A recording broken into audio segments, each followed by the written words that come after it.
We're continuing to press center point for updates on power restoration as more than 1 million people, or customers I should say, still don't have power 4 days after Hurricane Beryl pushed through southeast Texas. And now there's a few new concerns that some out-of-state linemen CenterPoint brought in actually can't work over pay negotiations.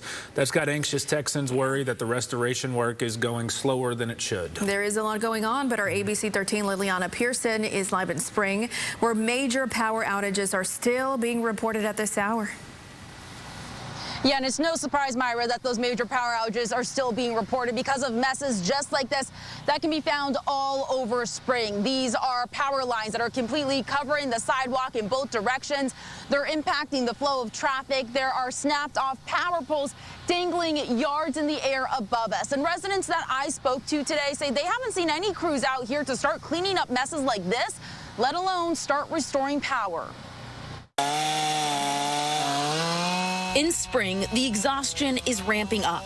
I was shocked. It's devastating. 4 days with no power, residents are waiting for any crew to show up and begin restoration work. It's frustrating.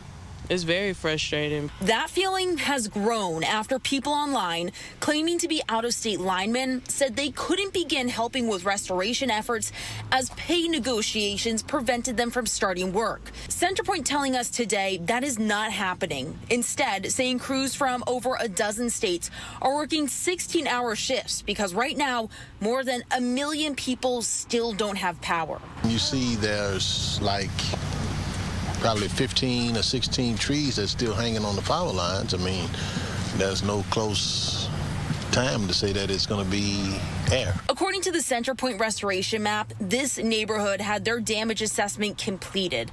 But with major infrastructure damage, even when crews do arrive, residents don't expect a quick fix. This is a Category 1 that did this damage. Can you imagine if it would have been something larger?